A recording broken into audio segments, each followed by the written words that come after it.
Olá a todos, sejam todos bem-vindos a mais um vídeo do nosso projeto A Bíblia ao longo do ano, aqui no canal da Igreja Luterana de Interlagos. É muito bom ter a sua companhia. Vamos juntos para mais um dia? Hoje, dia 21 de fevereiro, queremos estudar os capítulos 9 a 12 do livro de Levítico, começando com o breve resumo dos capítulos. Vamos juntos? No capítulo 9, Arão oferece sacrifícios para si e pelo povo. Basicamente, 3 espécies de sacrifícios são realizadas. Uma oferta pelo pecado, obtendo purificação e perdão. Um holocausto de dedicação a Deus. E, por último, uma oferta pacífica em que a comunhão com Deus é restaurada e desfrutada. Deste modo, Arão inicia seus deveres sacerdotais com a aprovação de Deus. No capítulo 10, temos um episódio bem trágico. 2 episódios, na realidade, envolvendo filhos de Arão, ocorrem e desagradam a Deus e também a Moisés. O primeiro deles envolvendo Nadab e Abiú. Eles ofereceram fogo estranho diante de Deus, algo que ele não havia ordenado, e acabaram morrendo pelo fogo do Senhor. O segundo episódio envolve Eleazar e Itamar. Eles não têm um destino tão trágico quanto Nadab e Abiú, mas também falham ao não comerem a carne de bode oferecida em lugar santo. A questão é, por que Nadab e Abiú desagradaram a Deus de modo trágico? Possivelmente por terem se embriagado e entrado na tenda do encontro. A santidade de Deus exigia respeito absoluto daqueles que o servem. Suas ordens deviam ser obedecidas e não manipuladas.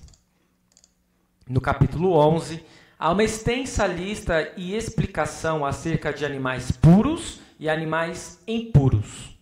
Em resumo, Israel podia comer animais que ruminam e têm o casco dividido, criaturas do mar que possuem barbatanas e escamas, aves que não aparecem na lista daquilo que é proibido, insetos pertencentes a 4 classes da família dos gafanhotos. Entre os animais proibidos estavam animais carnívoros, talvez pela possibilidade destes transmitirem infecções num clima quente, onde a carne se decompõe em pouco tempo. Carne de porco, por serem hospedeiros de vários parasitas. Insetos e aves de rapina, por serem hospedeiros de doenças. E moluscos, que é uma causa comum de intoxicação alimentar, e enterite, que é uma espécie de inflamação intestinal. Os versículos 32 a 40 estabelecem normas para prevenir contaminação de alimentos e água. Por último, capítulo 12. No capítulo 12 temos regras para a purificação da mulher depois do parto. Se uma mulher tivesse um menino, ficaria impura por 7 dias, como nos dias de sua menstruação. No 8º dia, o menino era circuncidado, e ela ficaria impura por mais 33 dias, totalizando 40 dias. Se tivesse menina, tudo seria em dobro.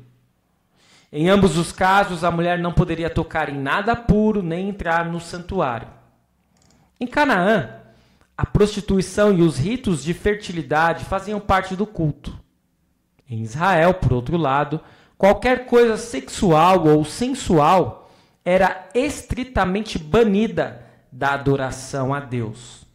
Mas não porque a sexualidade em si fosse coisa impura, mas exatamente para se diferenciar destas adorações pagãs do povo cananita.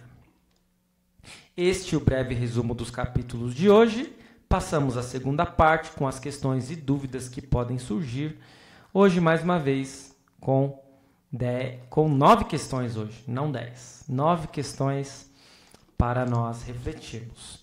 Primeira delas, quais as semelhanças entre o culto do Antigo Testamento e o culto de hoje? E já adiantando a segunda questão, quais as diferenças entre o culto do Antigo Testamento e o culto de hoje? Nós podemos observar que há várias semelhanças e várias diferenças entre o culto do Antigo Testamento e o culto de hoje, do Novo Testamento. Semelhanças. Nós observamos que há uma necessidade de ter perdão de pecados e absolvição. Ali era normalmente no Antigo Testamento pelos sacrifícios, hoje não mais pelos sacrifícios. Hoje, pela própria palavra de confissão e também de absolvição. No Antigo Testamento havia ofertas e no Novo Testamento também há ofertas.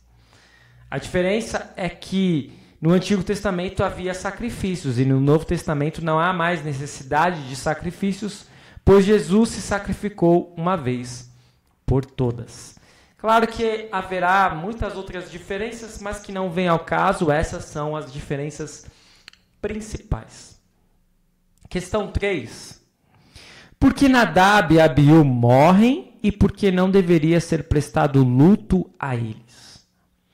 Nadab e Abiú eram sacerdotes, eram filhos de Arão. E eles descumpriram a lei de Deus, eles levaram um fogo estranho para o local de adoração, de sacrifício, e por isso morreram queimados por este fogo, e devido aos seus pecados, não era para ter luto lá nas tendas, no acampamento, no arraial, como se diz, né? Exatamente, pois eles acabaram errando e falhando gravemente contra o culto a Deus. Questão 4. Quando os sacerdotes não poderiam tomar vinho, normalmente quando eles estavam em ofício, quando eles entravam no tabernáculo, na tenda do encontro, ou, enfim, se fosse o sumo sacerdote, no Santo dos Santos. Por quê? Porque, de fato, eles estavam em trabalho, eles estavam em ofício. E se eles tomassem vinho, poderia acontecer o que aconteceu com Nadab e Abiú, fazerem coisas que não eram para ser feitas e acabarem sendo destruídos. Questão 5. O que Eleazar e Itamar fizeram que desagradou Moisés? O fato é que eles não comeram no lugar sagrado a oferta feita para tirar pecados, e isso vem a desagradar Moisés.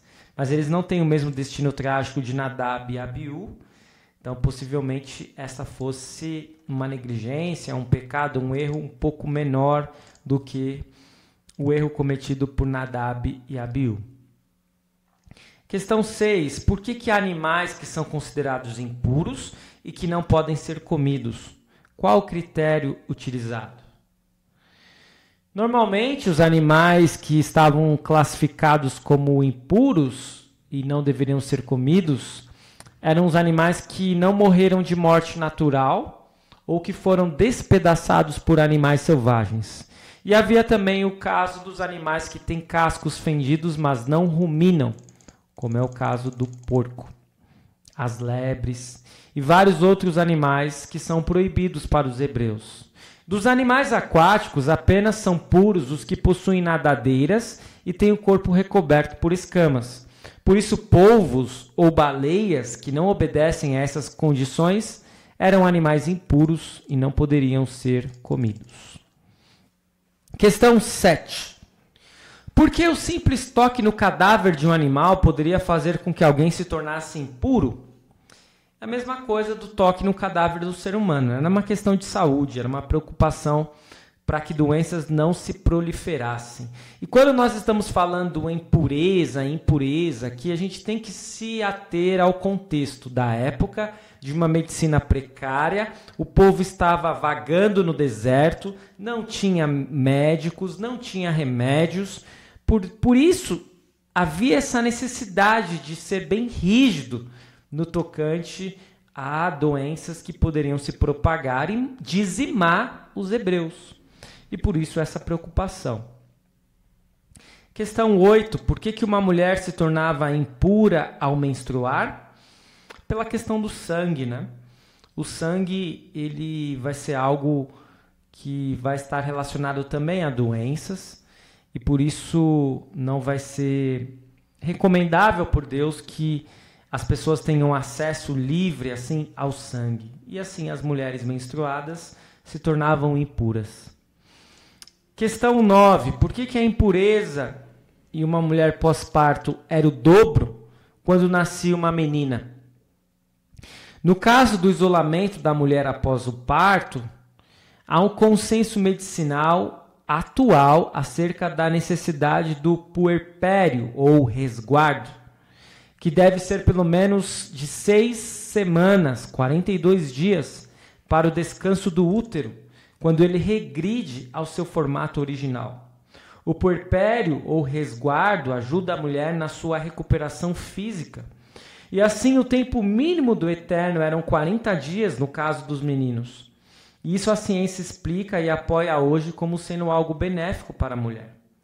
A grande questão é sobre a diferença de tempo para meninas.